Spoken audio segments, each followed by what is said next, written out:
also done lots of other things in her solo career, but we're now going to welcome to the show the wonderful Faye Tozer. So she's going to pop on here. Right, there she is. I mean, what an intro. Hey! Is that an okay intro? I forget though that you were a Steps fan. It's just weird because I know you as a mate. It's just funny that you're a Steps fan. Well, you know, I think I've taught you this before. You know that the Gold Tour was like my first ever concert. Yeah, first ever concert. How funny is that? I ever went to at the Metro Radio Arena. And another thing, what I was thinking as well is that people probably won't realise is that we actually live about 15 minutes from each other. Yeah, we're neighbours, aren't we? Really? Yeah. I was going to try and shout out the window, but I better not. It's quite funny because we've got a few friends around the area and we've been walking the dog around and we've been waving to people out their window saying we're coming down your street right now, so look out your window. Yeah. That's what I've been doing that. We've been doing that. I've stopped at a few people at my auntie and uncle's house as well, and just to see some different faces. Yeah. I mean, we're miles away from each other, so we're keeping in the rules. Yeah, exactly. But yeah, so you're all good? You're all well, safe? All good, all safe, all healthy, fingers crossed all is going well. Just adapting to lockdown life, So that's all you can do. I think that's all anybody's doing. It's just it's a new way of living for the moment. It is. It's quite interesting because so when we were first on lockdown, Benjamin was still supposed to be at school, so we came home, we were like, oh, are they going to send some packs for us? And then we had to turn into the teachers at home, do homeschooling, and it was quite vague actually, so we kind of made up a few things, went on a few websites, but did it very relaxed. And then suddenly it was the Easter holidays, so pajamas all morning and not really caring. Thank heavens for this sunshine. So that's actually a very good link into my first question. Okay. My first question to you was going to be, so basically, if you've just tuned in tonight, by the way, guys, Faye and me are going to be essentially interviewing each other with 10 questions each. I'm just having a bit of a natter along the way. And we're going to play a little game for the Steps fans at the end where Faye's going to guess the lyrics from her songs. From my own songs. Yeah, but I've been terrible at this as well. But first question is lockdown life. What have you been doing? Like homeschooling, fitness, cooking, family life, what's been going on? Okay, so what has been going on so far? A bit of homeschooling, as I said, quite interesting. I think the BBC have just released a bite-size programme that they're doing every morning. So you can go and find that on BBC One iPlayer, which is quite fun, something different. Our school has just sent us new packs, so we're doing some of those. And basically, Benjamin is teaching me how to do maths.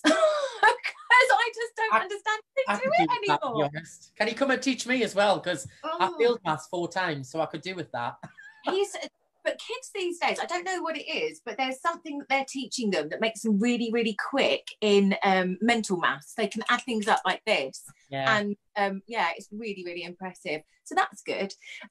Cooking wise, I've never cooked so much in my life. I am not a chef. Everybody who knows me knows that I'm not a chef. I make things hot. I don't make beautiful, wonderful things. I sustain but I've actually really enjoyed it, trying to do different stuff in the kitchen, and Benjamin's been helping me, so I've got a little pair of helping hands. And fitness wise, well, I've been doing a little bit of Joe Wicks in the morning with Benjamin. I haven't done one yet. I've seen them, but they look really good. Yeah, so he's doing like a PE thing for kids in the morning, and then he's also got loads of different stuff online that you can follow. But we've got mutual friends up here because Caroline Dixon, we've trained with. She's watching tonight. She's watching. Hey, hi, Caroline. She texted, said she was going to watch. Oh, lush. So she does some bits and pieces that we can follow on Facebook. I've also been doing Tanya Walker's classes as well. She does a mean kettlebells set, and she lent me some weights before we started, so we've got all of that in the lounge as well, which is really glamorous. But yeah, just trying to do a bit, but then sometimes I just don't feel like doing anything, so we just round in our tracksuit bottoms and we just flake because we can, and we need to do it. It's important to do that as well, though. I think it's important to do that. Like, I'm kind of the balance between either training like a machine or eating like a machine. I know, right? It's either so busy all day and mega productive, or like hand in the fridge all day. Yeah, that's what it feels like. You know what? I think it's everybody can have their own rules at the moment. That's the idea of it. I will be juicing hard before I start work. I mean, I've literally gone on to the next size of jeans in my wardrobe just so it's more comfy. You'll be out and about, you can lose it, it's fine. Yeah, who cares anyway? Okay, but I'm going to ask you a question and start with my first question, because I know of what you've done, and I've seen you on TV. I saw your X Factor things. I mean, obviously you did Pop Star to Op Star, because our Claire did that as well. And the odd bits and pieces, but I don't actually know where your background in singing is. And what I want to know is, what was your first ever performance singing? What song was it? What was the venue? What was the show? Where did it all begin? So first, like, public performance was, I think it was like a really, I must have been, see, I didn't start singing really until, when I say didn't start singing, I would sing kind of in my room and stuff. But in terms of my family, are kind of, they all have their party pieces. We're a big family, and they all go up and do the whole, you know, this is my karaoke song. This is the impression that I'm going to do. Right, okay. And I would do that as a kid, in terms of like, I would impersonate people and do pantomimes in the living room for people. But when it came to standing singing on my own, I didn't really do it until I was about 14. Right. So I started doing karaoke with the family and stuff, and I got up one night and sang. So do all of your family sing then? They all. My grandma and her brother were really good singers. My mum can hold a tune. She thinks she's better than me, but she's not. And then I just started doing like local charity gigs where somebody would say, will you come and turn up for free and sing, you know, I don't know, half an hour worth of material.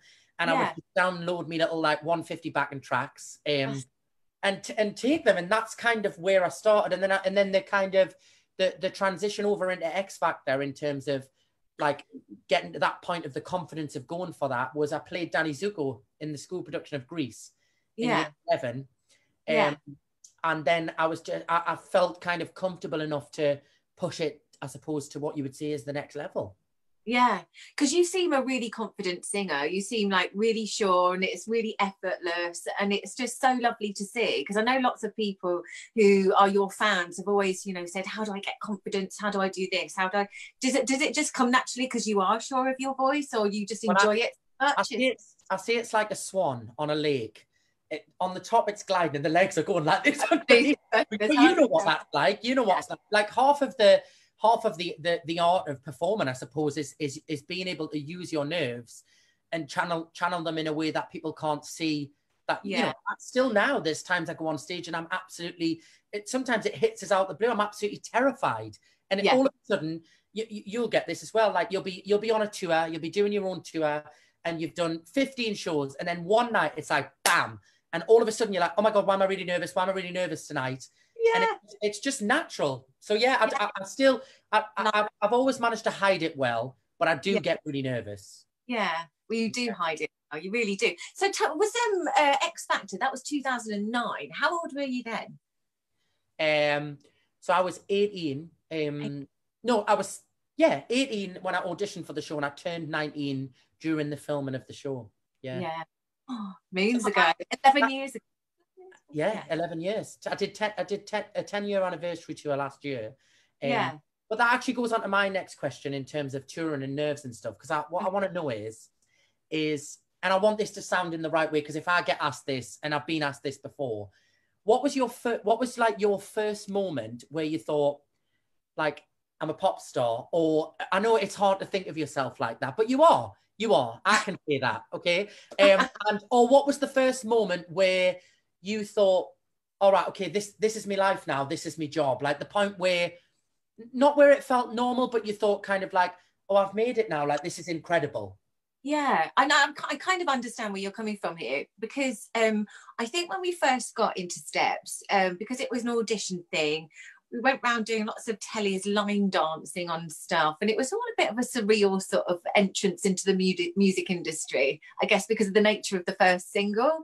But I think because it was such a treadmill and such a big haze and everything sort of rolled into one, because we were working every hour that God sent, traveling around.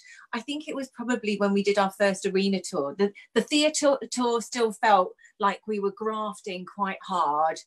And still doing like weird gigs in weird places, like roller discos, or like, I don't know, like a nightclub with no stage. Yeah, you know, things like that. We were still doing that sort of thing. But I think when we did our first arena tour and we had security and we finally got, you know, the proper nice people carriers, and you know, you were allowed to ask for your own rider, that sort of thing, you know, hitting Wembley Stadium for the first time. It was like, wow, we've got this huge audience, people all painted. I think it was, first arena tour, definitely. And I think I was about 22 then, many moons ago. But it was quite young to sort of to have your own show at Wembley Stadium. But then age. But then I think of people like John Lee from S Club, who's a very good friend of mine as well. I mean, he was so young when he was in S Club, and he, you know, experienced all that like at such a young age. I mean, it was like 15, 16 or something. Yeah. And that's the strange thing, isn't it? Because obviously I was young, and you get and I think people don't realise the speed of how you get thrust into that treadmill of work.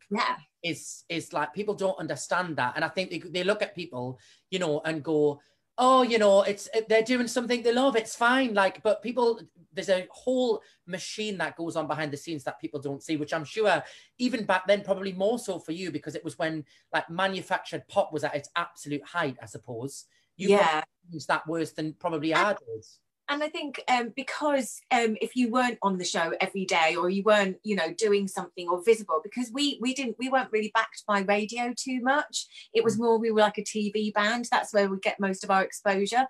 Because you travel to each TV station, and we were picked up at like 3 o'clock in the morning to go to the big breakfast, and then you'd have like shows all through the day, different TV shows, and you'd be going zipping from one to the other, and then end up at GAY at 2 o'clock in the morning doing your last gig. It was like you literally had a 24-hour performing day, dead by the end of it, and then cracked the next day. Did you were you just like kind of excited to be in that moment at that point in time though? Like, were you just like, you know what, this is great, I'm having a great time, and I'm just going to kind of go with it and drink loads of coffee? Do you know what I mean?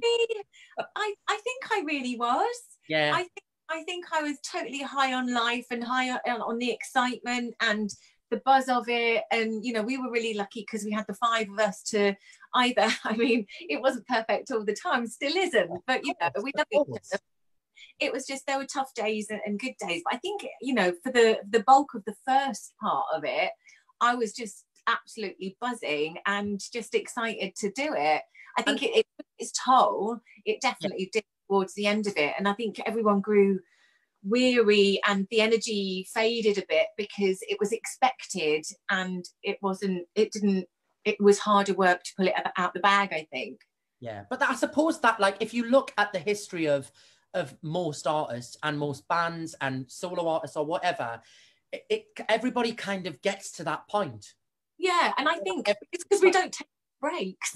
Yes, 100%. And you going and keep going. And I think it's like your passion. Obviously, you're doing something that's your hobby, and it's wonderful. And you know, similar for me. You know, the first 4 years, I felt like I could never process anything. Yeah, because I was always doing something, and then before I knew it, before I could go, oh, that was brilliant, I was in a car on the way to something else. Yeah, and having to figure.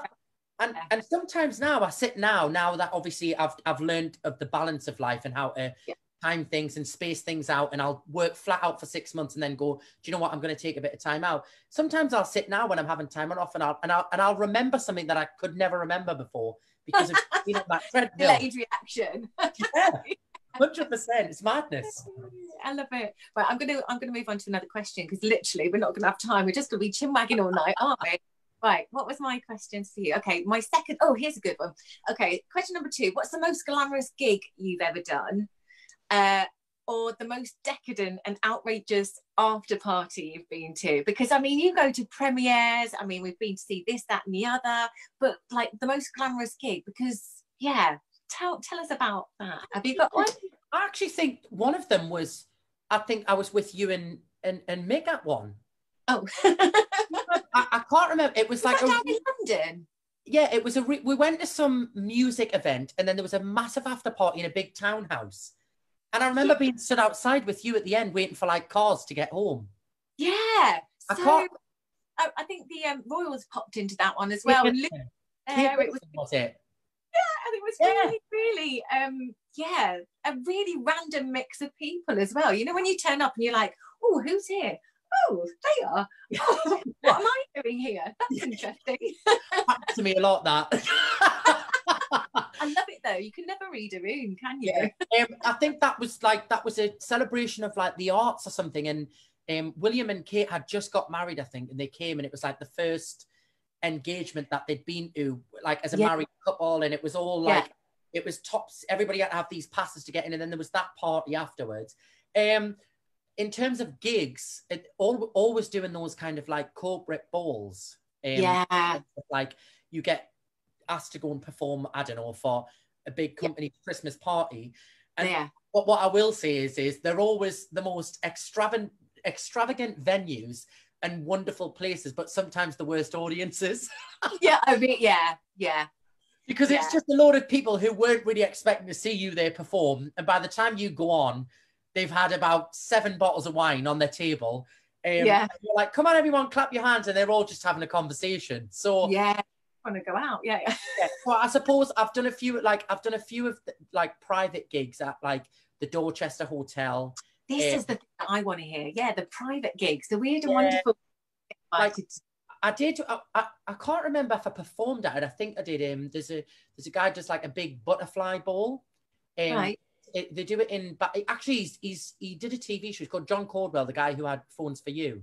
Yeah. And he sold it all off, and he's now built a house, I think, with a ballroom attached to it. Of course. His charity balls. You know how the other half live.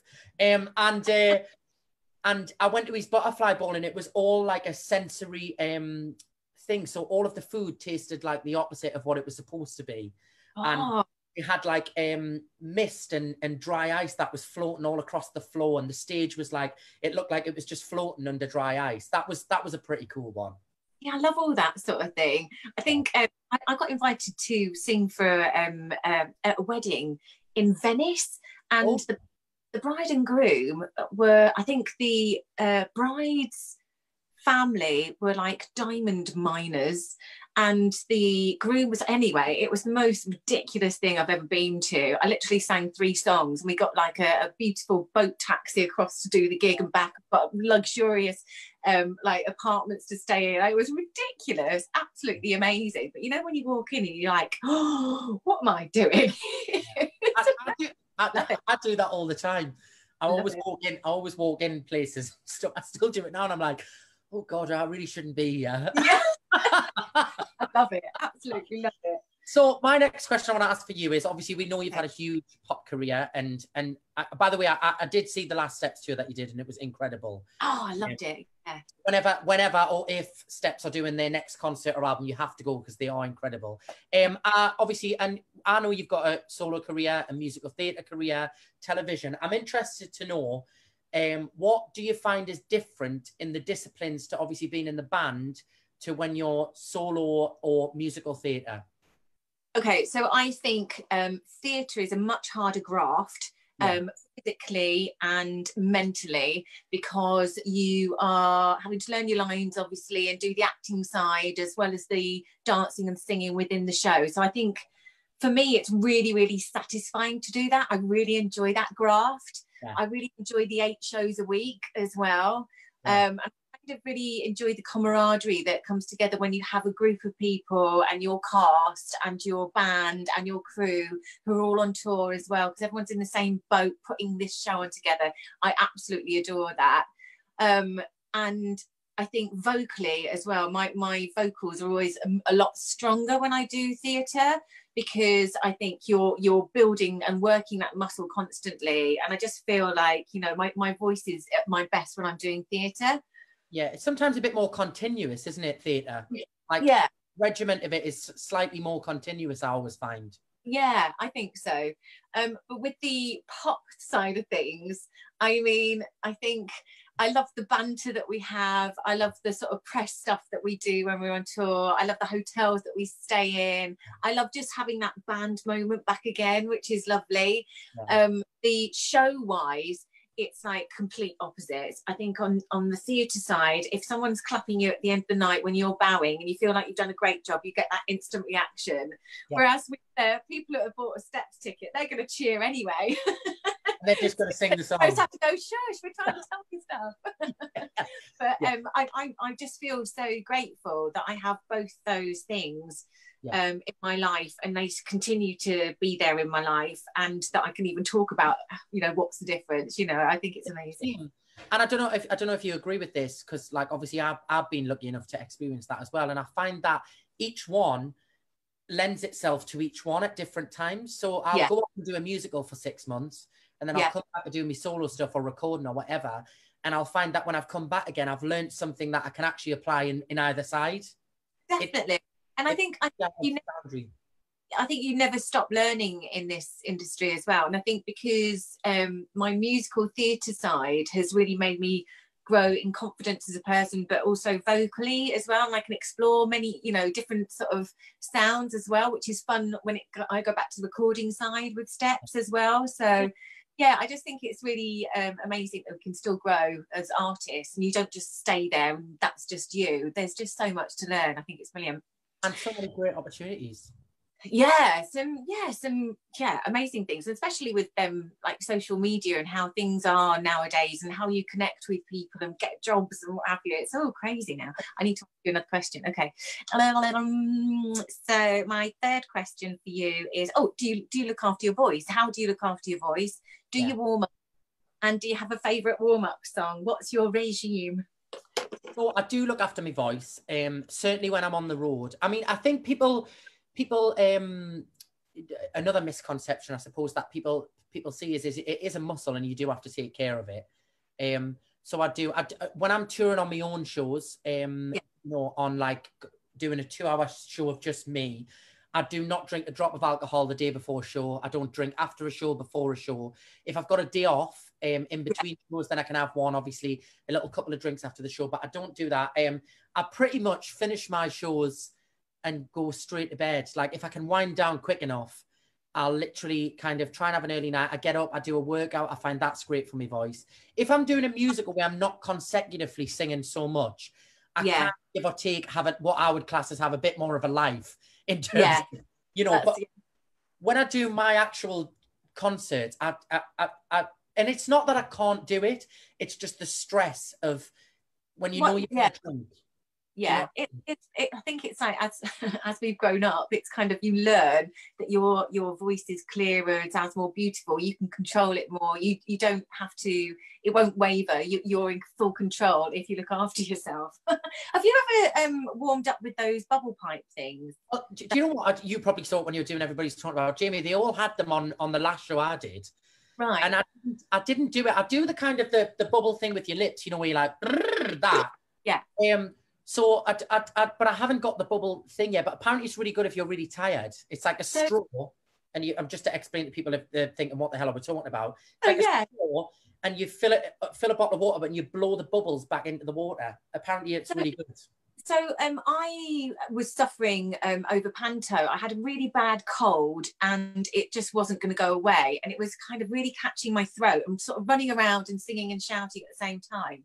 And our company manager, his wife was an opera singer, and she was the one who introduced it to me. Yeah. And apparently it's a more gentle way of warming up your vocal folds without any friction, because there's something to do with the returning air or the pressure that isn't as harsh as just warming up as you would do. So I had to look into it anyway, and I was warming up. I felt a bit stupid, to be honest, because everyone else was on stage giving it, and I was like, Did it work though? But it worked, and by the time I got on stage, I had a voice to go to every night, and you know, I'd wake up with nothing and I'd be on stage, and it was great. So favorite warm-up song. Favorite warm-up. Well, I do a great one that I use quite a lot, is on YouTube, called Jacob's Vocal Warm-Ups. You've probably heard of them. Yeah. You just literally type in vocal warm, and one of the warm-ups on there, it's about 10 minutes long, and I do that like before every show. Yeah. And that's like literally once I've finished it, I feel ready for a show.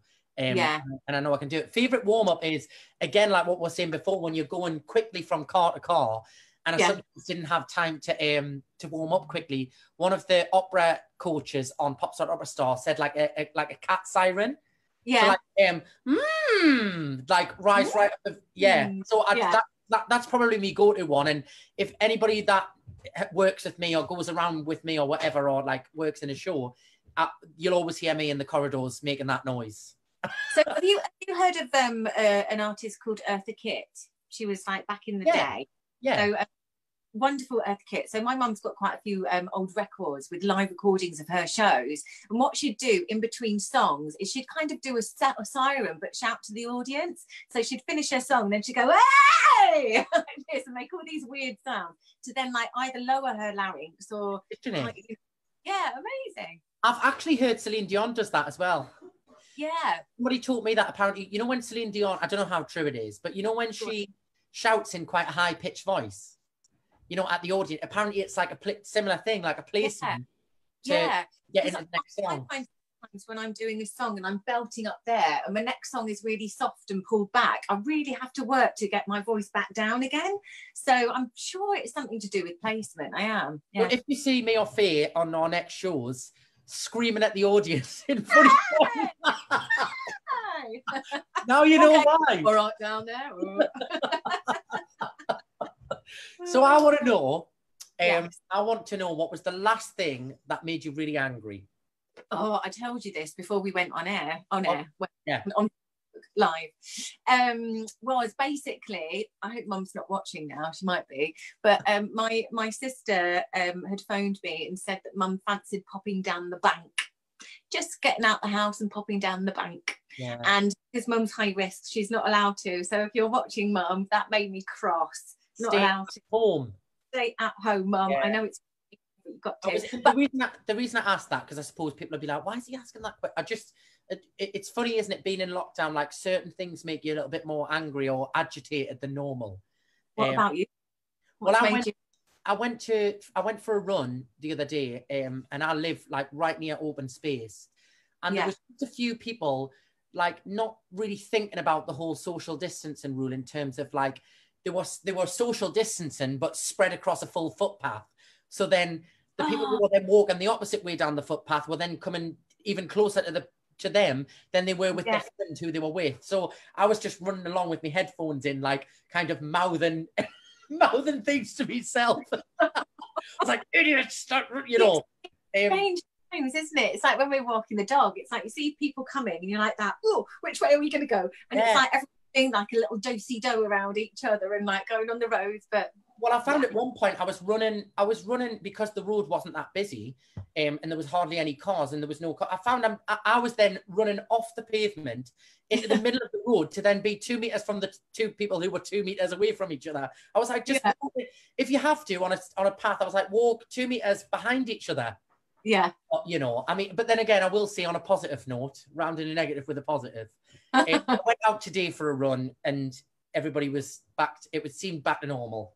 Yeah, nice and clear and not too many. People were kind of being sensible about where they were walking and all of that kind of stuff. Good. Right, I'm going to ask you another question now. Well, I was going to say, who are you in quarantine with, and how's it been so far? And have you had to adapt your house or lifestyle habits to sort of being quiet and being in lockdown? So I'm in quarantine with my mum, so she's with me. And like you are, I spend quite a lot of time away from home, traveling and stuff, and you know, I go away for 3 or 4 weeks, then come back for 3 nights or whatever. So we're both really clumsy. So you? Yeah, really, really clumsy. So the combination of we're both being in the house at the same time, like smashed. You probably can't see it in this video, but there's a light above there. I did a workout the other day and did a jumping jack and ripped the light out of the socket. We smashed countless wine glasses and coffee cups, just windows, like the catches on windows. Yeah, so I suppose that I've adjusted in that sense to it's just been a bit more chaotic, but we get on really well, so it's fine, and we enjoy each other's company. But it's just I think it's just hard, isn't it? Like when not having to be able to go out all the time, you kind of feel on top of yourselves. I mean, Michael's still working while we're at home. So luckily we've got sort of one side of the house that had Benjamin's playroom has now been converted into an office. Yeah. So Benjamin's sort of over this side with me. Michael's over that side, and then we've got the garden. So we're happily sort of not with each other, but in the same place. Yeah. So just, like we said earlier, it's a new normal, isn't it? Like it's for the time being, and it won't be forever. You know. Yeah. We just got to get through it. What I wanted to know from you is I want to ask you, because obviously, you know, with Strictly that we all saw and voted for you on, and you were fabulous. And obviously the filming schedule for X Factor and Strictly are quite similar in terms of you do a lot of filming in the week. I wondered if you expected that, because obviously had you done much reality before Strictly in terms of... No. Yeah. And I actually held out for Strictly. Strictly was the only reality show that I wanted to do, and I was desperate to do it, and we literally knocked on the door for 10 years before they let me in. Well, I was interested to know, what did you think about the whole filming process that goes on through the week? Because I don't think people understand that you're filming the whole TV show as you're trying to rehearse. And I wonder, did you find it difficult, or were you so busy rehearsing that you didn't kind of have time to think about that? No, it was absolutely mental days, to be fair. I think we were picked up at 7 o'clock in the morning and dropped off at 10 o'clock at night. You'd have to fit in your rehearsal hours during that day, but then they'd pull you to the side every 5 minutes to have a little chat about the little bit that you've done, and then move into another room to have a little chat. And the thing is, half the time they wouldn't use the stuff because they'd choose and edit whatever they felt that they needed for the storyline. And I had no idea, to be honest, how much filming there. But I as I said, I've never done a show like that before anyway. But the amount of filming that you do is absolutely crazy. Yeah, was it? So I guess it's the same when you do X Factor. Exactly the same. Like that, the whole time scale and the rehearsal. But I think you're rehearsing obviously as well in between all of that. I'm just trying to get your head, and you're like, I've got to learn this dance, and you're asking me the same question you did in the other room. Why? The reason I asked you that is because when I did Pop Star Opera Star, obviously I'd done X Factor before that TV show. Yeah. So loads of the other people who were on the show could not get their head around the filming schedule. They couldn't grasp. They were like, well, we're singing every week, like on a Saturday, and they're like, yeah, but we have to make the TV show through the week to then play in front of your TV. So, and I was interested to know what you thought on it. No, absolutely the same. I was really shocked at the amount of traveling that I did as well, because sometimes they'd want you in a studio because it was set up for some other people who'd been rehearsing over the other side of town. You'd drive for 2 hours to do a 5-minute piece to camera, and then they didn't use it, and you'd be absolutely shattered, and you didn't know your dance, and you were rehearsing in the studio the next morning. It was like, it's proper pressure doing those shows. I'll ever experience anything like that again. I spent the whole 12 weeks of the X Factor live shows just fast asleep in the back of Addison Lee cars on the way to film and rehearsals and everything. I just used to get up, eat, film, sleep. That was it. Yeah, I slept well. I really slept well. I mean, I was bruised and battered, but I slept well. And also, I mean, obviously singing is physical, but it's not as physical as dancing. So you add that on top, it's a lot. Yeah. I mean, but again, I'm quite skippy in that sort of way. That's something that I really enjoy, and I feed off it. I think the endorphins that I get from dancing just like outweighed the stress of it all, because I was just really excited to do it as well, and I think that's what kept me going. So I'm sure. Hold on, let me ask you your next question, because I think that I did ask you, or I was going to ask you. Or did I change that one? I was going to just say, is there any other reality TV show? Oh, no, there is. Yeah. Well, we're on that subject. What other reality TV show would you be up for doing? I mean, I would love to do Strictly. Would you? Yeah. I mean, you know what? It's like you get asked to do a lot of reality TV shows. I mean, I've been asked to do the most random things over the years, like reality TV shows. Some that haven't even made it onto television, but there's this new show coming out. I think the weirdest one I had was something to do with horse riding. It was like to train to be a jockey. Yeah. And I was like, I think I'm good. I'm clumsy enough without on the back of a horse. But Strictly is the one that I would love to do, because I genuinely love dancing. Like, I love it. So it's such a beautiful thing to do. It's just, it's an incredible show to be on. Yeah. I'll put a word in for you, babes. Yeah, please do. as if I've got power. Let me go on to another question for you, though.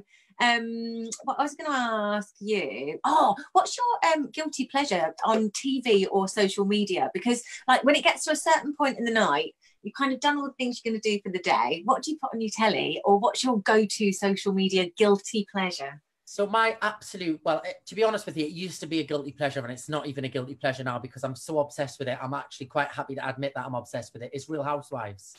Are you anywhere? So I pay for the Hear You channel, which is a little bit like Netflix, but you get American, you get Keeping Up with the Kardashians. And so I'm watching Beverly Hills, New York. I watch Real Housewives of Cheshire, Atlanta, like literally every one of them.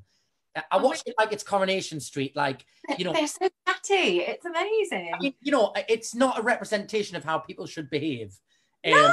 And I'm very well aware of that, because my friend goes, I can't believe you watch this because you're not like that. In terms of, like, that's probably why you get joy out of it, though, right? I get so excited about it, and part of us hopes that a lot of it's staged and they're not really deliberately being that nasty to each other. Oh, I think it's probably very much staged, because otherwise I don't think people do go around like that, do they? Well, I mean, stranger things have happened. Having done a TV show, when we did Steps Reunion, and there are lots of moments where they kind of have you in the room, and then they'd suggest the questions that you asked, and they would reactions. I mean, obviously not like the housewives, but lots of things were suggested so they could get on the right subject. I mean, and it's entertainment. People forget that they are making a TV show, and it's a television. But I just watch it because I don't have to think about anything when I watch it, and it's just like pure wild entertainment. My next question for you is, I want to know perfect night out. What's your perfect night out? And I also want the Faye Tozer hangover cure. What are you trying to suggest? I know we've had a few good nights out, haven't we? So my perfect night out, I think, is making sure I've got plenty of time to get ready. So the Faye Tozer makeup regime, getting ready for a night out, is definitely, if I add in a glass of wine, 2 hours. So I can do it only because it's like with this, because I'm naturally a poodle, it takes me half an hour to blow dry my hair straight, and then probably make it early again in a controlled curl. So sometimes that takes its time. I like to have time to sort of do a nice face that's relaxed. When you're getting ready for shows, it's always like just shoving it on, isn't it? And never have a chance. And I think being a mum as well, I think it's nice to sort of lock the door and like put music on and have a bit of me time, choose my lashes, because I don't get to do that a lot. So that would be perfect night out.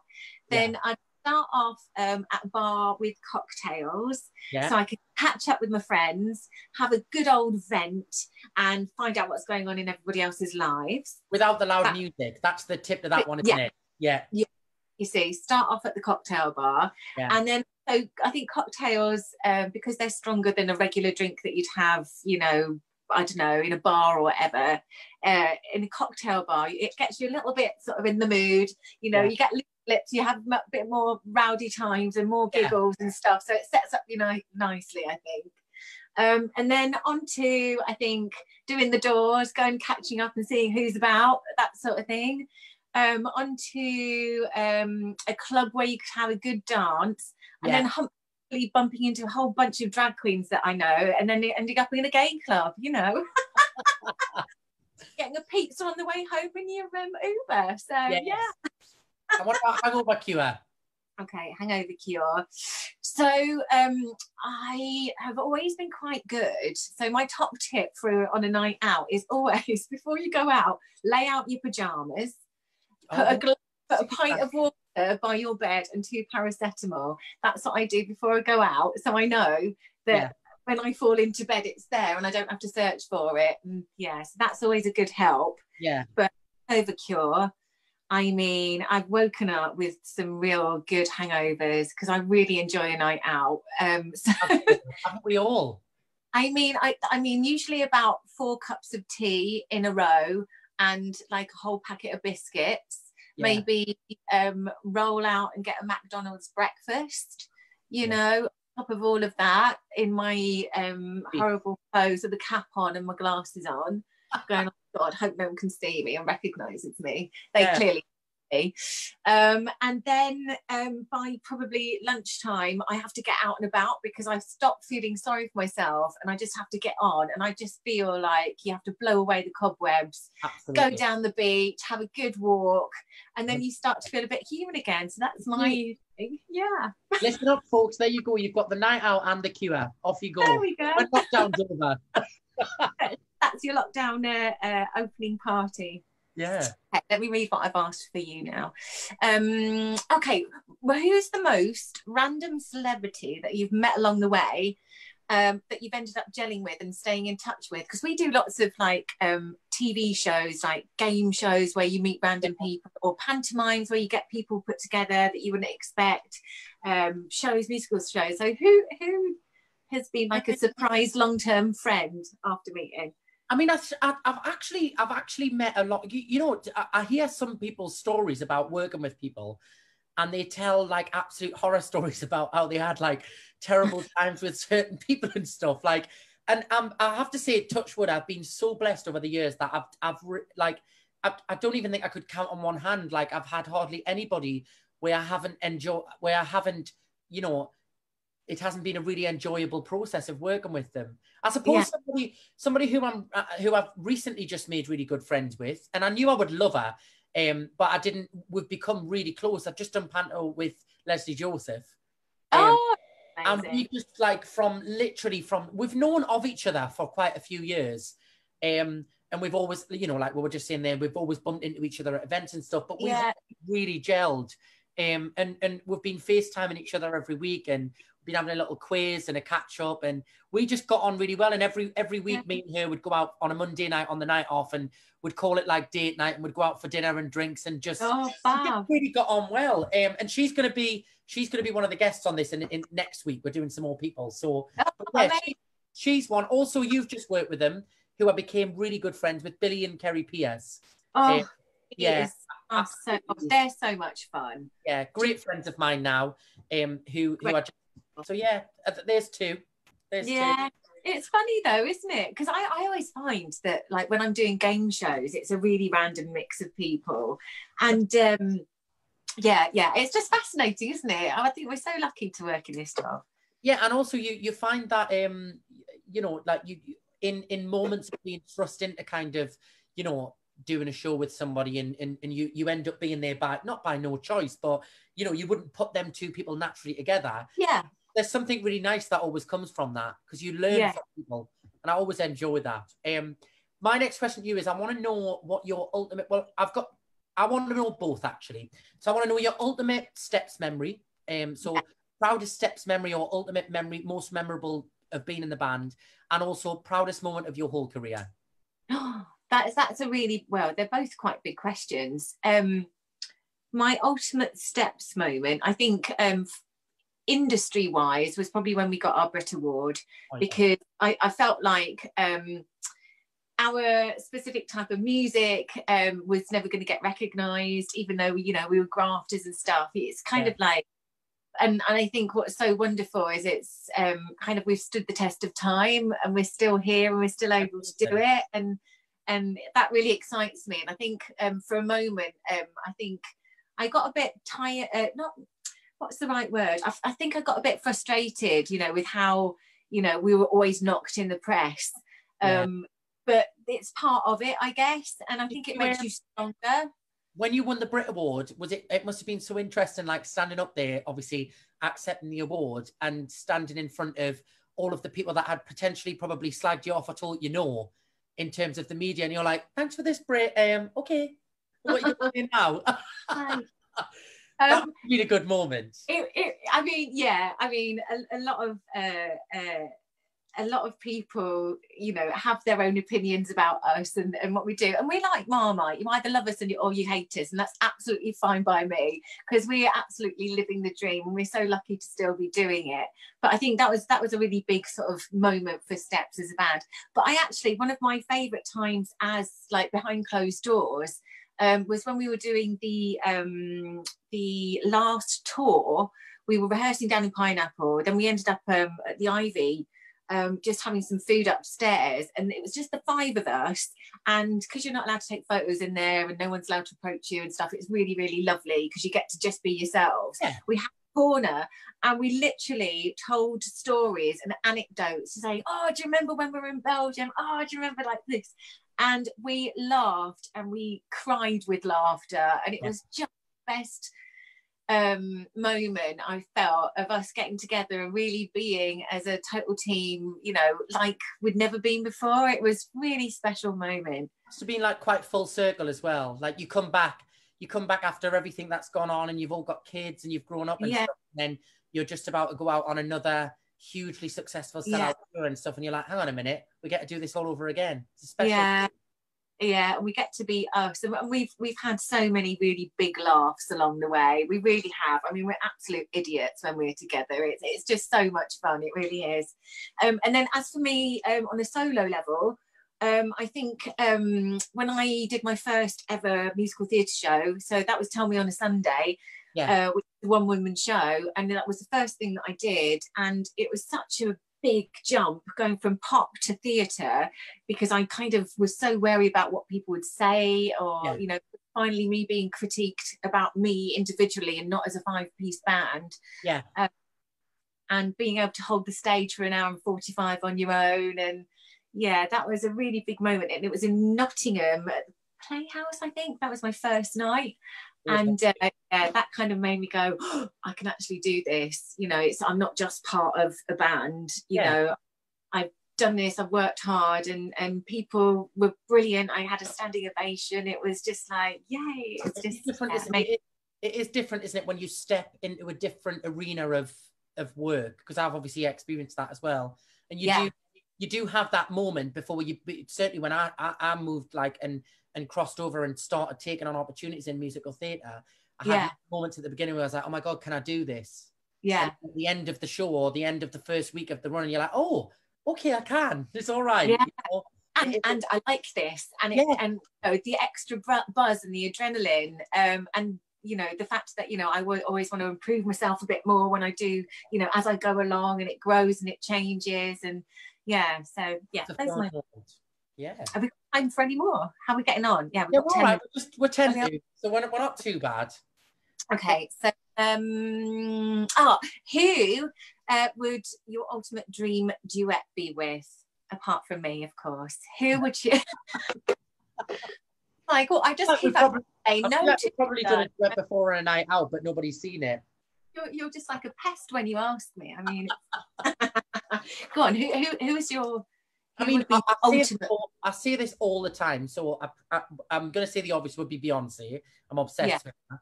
The second person that I would love to duet with is, I would love to work with Lady Antebellum, one of my favourite bands. They're a pop country rock band, and I went to see them a year and a half ago, and one of the best shows I've been to, like no bells and whistles, just a band with great music.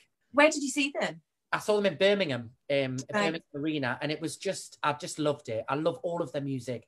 Another person, I'm going to list a few because I get this question, and I always see people go, "Oh, you always say Beyonce." All right. Yeah. Celine Dion, Carrie Underwood. Carrie. I love Carrie Underwood. Love amazing. Her. I'm not hugely known over here in the UK in terms of how, I mean, she is literally one of the biggest stars in America. She's known here, but I still think we're yet to kind of fully accept country music here. And I always try and push it because it's such good music. Yeah. There's, I think it's still sort of, it's not commercial. We don't advertise it on our radios. We don't see it on the TV. So I think you're right about that. I'm going to ask you one more of the 10 questions, and then I'm going to do the quick fire because I think people will want to hear the quick fire. Okay. All right. So we'll do one more question each, and then we'll do the quick fire. So I want to know, because this has happened to me, and I'm interested to know yours. Have you ever been mistaken for somebody else? And what's the most awkward encounter in terms of, like, not bad, but just a funny kind of awkward moment when you've been out in public? So often Claire and I are mistaken for each other. Someone will shout Faye to Claire and vice versa. But I've actually been chased down a road with people shouting Claire by like the paps, and like I turned around and went, no. No, it's not me. Yeah. I didn't stop because I'm not Claire. Yeah. I've also had I think it was a panto, and on my dressing room door, you have your name on the dressing room door, and it said Kerry Katona. I don't know what that was. Okay. I don't know if it had been left from the thing before, or I'm not sure what that was about. That's funny. It's funny though, isn't it? It's funny because people, I find it funny sometimes because people just say something and then you can see it in their face and think, oh God, I shouldn't have said that. Yeah. I mean, fan moments are also funny, aren't they? And the worst one is when a fan says, and I'm sorry if you've said that to me, anybody, but when they say, hi, do you remember me? And they name a date 7 years ago, and I'm like, oh, lots has happened since then. You'll have to remind me, because I'm like, well, that's okay. I can't remember what I did yesterday. Yeah, that's okay to say, just reminders, isn't it? I'll tell you a funny one of mine. The reason I asked you that is I was in a restaurant in Birmingham at Christmas, and if this woman's watching, she was very polite and she was lovely. And I went into this restaurant. We had a night off, and I was meeting, like I said, Leslie for my little date night that we were having. And I went in and I was waiting for her. I was sat on a table on my own, and there was a couple sat behind us, and she tapped us on the shoulder and she said, "It's Mike Mcelderry, isn't it?" And and I thought, I had that split second where I thought, she's so polite. Do I just pretend I'm called Mike Mcelderry? Just to humor. And I went, and did you? What did you say? I went, well, it's actually Joe, but it's a pleasure to meet you. And it was our birthday, and we had a little chat. And but you can imagine when the rest of the people turned up at the restaurant, I told them. And for the rest of the panto run, they all called us Mike Mcelderry backstage. Yeah. I mean, it's just the name thing, though, isn't it? Lots of people. I mean, I find that if I'm not on telly for a while or something, people kind of double take, and they're like, "I know you, but I don't know why I know you." So they go, "Are you famous?" I mean, what do you say when people say to you, "Are you famous?" I'm like, not for you. I don't. But you do want to sound arrogant. Yeah, it's funny. It's a funny old world. Do you want to ask me one more before we do quick fire? Go on, let me see if I've got one more question to ask. Oh, the last one was just literally to say, what would you be doing now if you weren't in lockdown? Well, I was recording a new album.